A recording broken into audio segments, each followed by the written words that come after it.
Hello friend, मेरे YouTube channel में फिर से स्वागत है। जैसे कि देख लिए थंबनेल में, हम किस स्टॉक के विषय में बात कर रहे हैं। स्टॉक का नाम है एसकेएफ।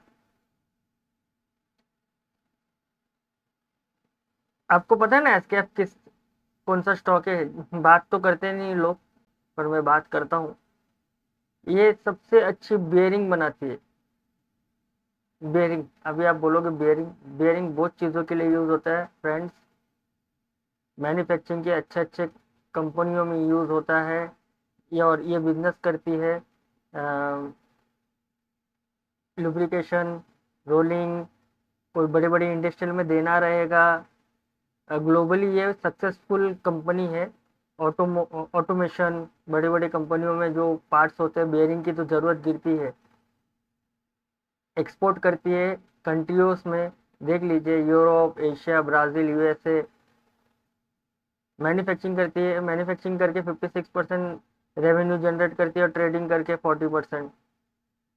तो कंपनी बहुत ही शानदार है और आपको रिजनेबल रेट पे मिल रहा है। बेयरिंग की ज़रूरत हमेशा गिरेगी गिरेगी। कोई भी कंपोनेंट हो, कोई भी पार्ट्स हो, पार्टिकल हो, यहाँ तक कि एक फैन भी घर पे घूमने के लिए बेयरिंग की जरूरत गिरती है। एक फैन को भी घूमने के लिए उसमें भी बेयरिंग की जरूरत गिरती है फ्रेंड्स। तो इसका मार्केट कैप है 22,000। करंट वैल्यू 4512, मतलब 4,519 रुपये। अपने 52 वीक्स लो पे चल रहा है। डिविडेंड देती है। बुक वैल्यू लगभग 464 का है। रिजर्व देख लीजिए कितना है और कर्जा देख लीजिए। 10 करोड़ कर्जा है और 2200 करोड़ रुपया रिजर्व पड़ा हुआ है। करंट एसेट है 2500 करोड़ का।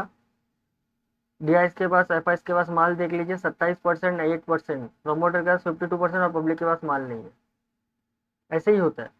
और ये कंपनी में कोई ध्यान नहीं देता है। ध्यान इसके लिए नहीं देता, आता ही नहीं है पिक्चरों पे, पर हम देखते रहते हैं। ओके।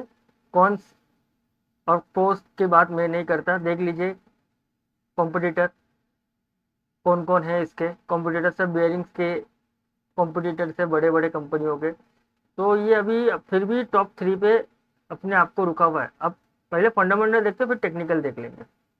ओके। डिविडेंड देती है सबसे ज़्यादा यही। ओके। देख लीजिए आप।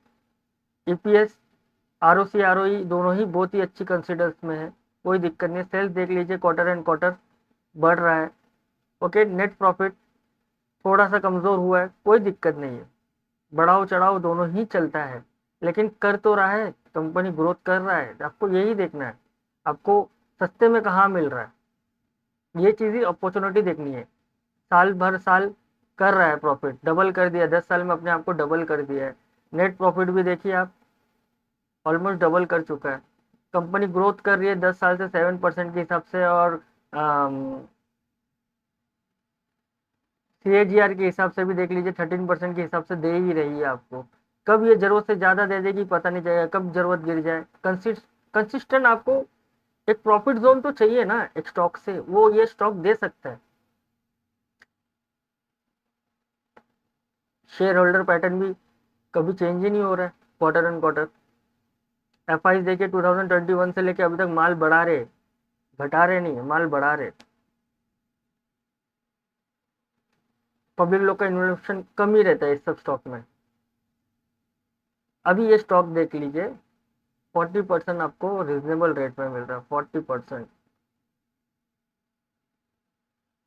चलो अभी हम टेक्निकल के बेस पे देखते हैं। कोविड के टाइम पे ये कितना गिरा था, हम ये देखते हैं पहले। क्योंकि हमको तब पता चलेगा ना, ये जब गिरता है सिचुएशन में, पैनिक सेलिंग में, तो कितना गिरता है। ये टॉप, ये बॉटम लगा था। कितना परसेंट गिरा था कोविड के टाइम पे? ऑलमोस्ट 47%। मैं 50% पकड़ रहा हूँ। कोविड के टाइम पे एकदम पैनिक सिचुएशन में ये 50% से ज्यादा नहीं गिरा, खुद को संभाल लिया। फिर ये वॉर हुआ था। वॉर के सिचुएशन में कितना गिरा? ये इस जगह पे हुआ था, हाँ, 2021 के समथिंग या 2022 के आसपास। मुझे निफ्टी का चार्ट खोल कर देखना पड़ेगा।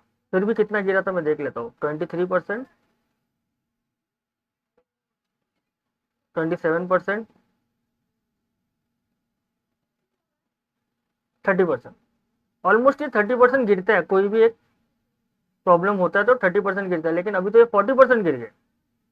और जब ये बाउंस बैक करता है, अगर आप समझिए, मैं आपको सिखाने के लिए, टेक्निकल भाषा सिखाने के लिए आपको बता रहा हूँ मैं, जब भी ये बाउंस बैक करता है, अगर 30% में अगर आपने बाई किया था,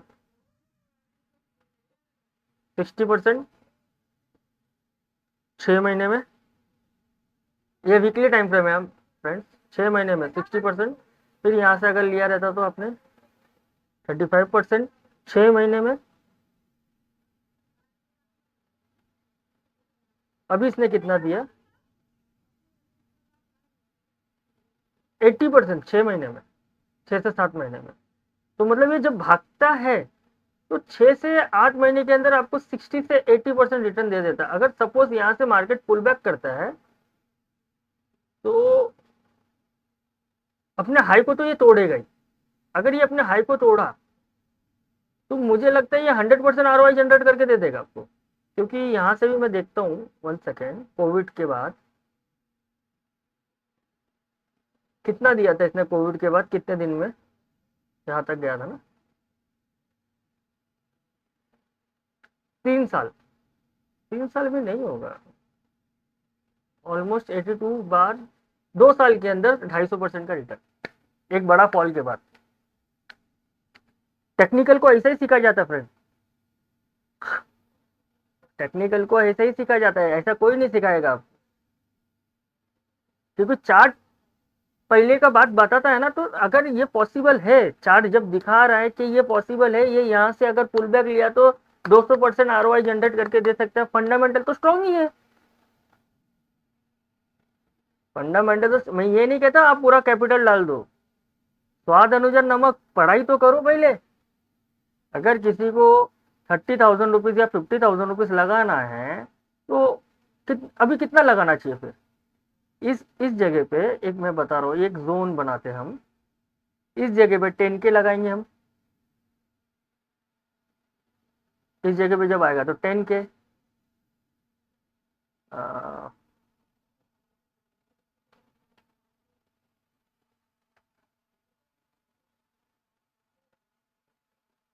ओके, लगभग 3 स्टॉक आएंगे इधर, मैं डिवाइडेड कर देता, इधर 3 स्टॉक लेंगे, चलिए। सब सब तो पैसे वाले नहीं होंगे ना यार, सबको तो देखना पड़ेगा ना, 3 ऐसे के। मैं ओनली एजुकेशन पर्पज के लिए आपको बता रहा हूँ फ्रेंड, हाँ, ये आप सोच लीजिए। यहाँ से ज़्यादा नीचे गिरा इस जगह पे, तो यहाँ हम 6 स्टॉक लेंगे फिर।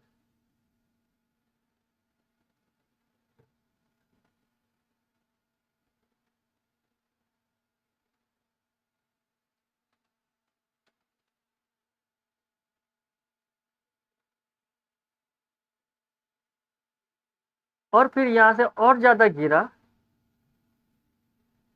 कोविड के सिचुएशन में आया, तो यहाँ हम 9 स्टॉक लेंगे। वेट करना पड़ेगा, क्योंकि हमें ये नहीं पता ना सर कहाँ से मार्केट घूमेगा। 9, तो टोटल आपका इन्वेस्टमेंट कितना हो जाएगा, 2,000 में आएगा 9 शेयर, तो मतलब हो गया 18,000, राइट और रॉन्ग। 6 स्टॉक 3,000 में लेंगे, वो भी 18,000 और 10,000, तो 18 प्लस 18 प्लस 10, 46,000 का आपका टोटल ऑफ शेयर हो जाएगा। तो आपका एवरेज कितना बैठेगा 46,000 में, 46,000 डिवाइडेड बाई 18 शेयर, अभी हमारे पास 18 शेयर है, 2,500 का आपका एवरेज बैठ जाएगा इस जगह पर।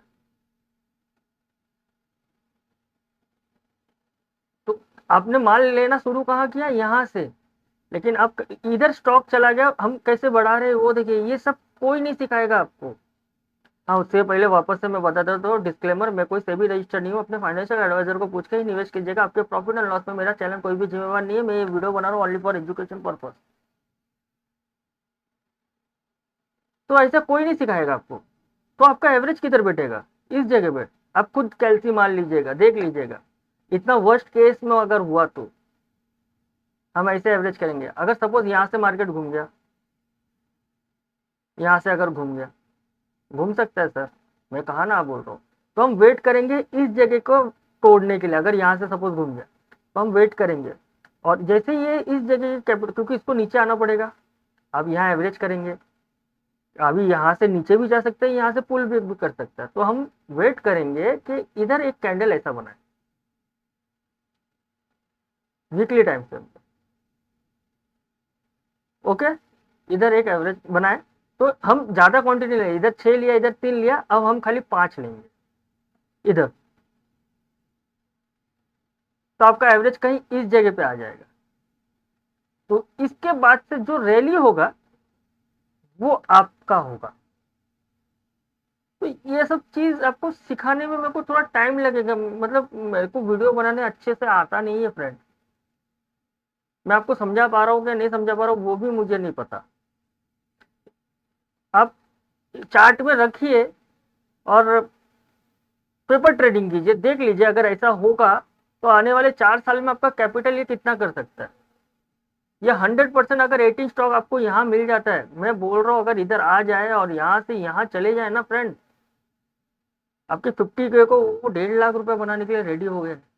यहाँ से अगर मैं 2500 से पकड़ता हूँ और ये अपने हाई को तो ब्रीच करेगा ही, आपके हाई को जैसे ब्रीच करेगा तो 200% का रिटर्न हो गया। मतलब क्या मैं बोलूँ, 200%, पता है ना 50K का इन्वेस्टमेंट होगा तो कितना हो गया। और यहाँ से अगर इसने घूम लिया, मैं एक बात बता रहा हूँ, मैंने जो इतनी पढ़ाई की है, यहाँ से यहाँ इसको आने के लिए समझो 10 महीने लग गए यार। यहाँ से अगर ये यहाँ 10 महीने के बाद इसने अगर ब्रीच कर दिया ना फ्रेंड, मैं सच बोल रहा हूँ ये स्टॉक आपको यहाँ तक लेके जाएगा अगले 2 साल के लिए, 12,000 पे दिखेगा। आप देख लीजिए आपके 50,000 को किधर गया, लगभग 400%। फंडामेंटल तो स्ट्रांग ही है, FIDI माल खरीद रही है, आप लोग बेच दोगे।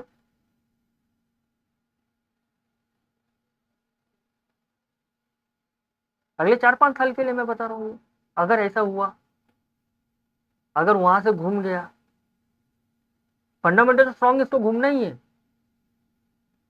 ये तो घूमना ही है। लेकिन कहां से घूमेगा ये मुझे नहीं पता, तो हम पहले से मेंटली प्रिपेयर रहेंगे ना कैसे लेना है एक स्टॉक को। मैं ये कहना चाहता हूँ, होप आपको समझ में आ रहा रहेगा। प्लीज लाइक कीजिए, कमेंट कीजिए, सब्सक्राइब कीजिए। आपके पास फर्स्ट टाइम पहुंचा रहेगा तो, कुछ गलत हुआ रहेगा तो माफ कीजिए, मुझे आता नहीं है। फिर से डिस्क्लेमर दे देता हूँ, मैं कोई सेबी रजिस्टर्ड नहीं हूँ, अपने फाइनेंशियल एडवाइजर को पूछ के निवेश कीजिए। आपके प्रॉफिट एंड लॉस में मेरा चैनल कोई भी जिम्मेवार नहीं है। आशा करता हूँ आपको ये वीडियो अच्छा लगा रहेगा। Thank you, thank you, thank you, thank you very much.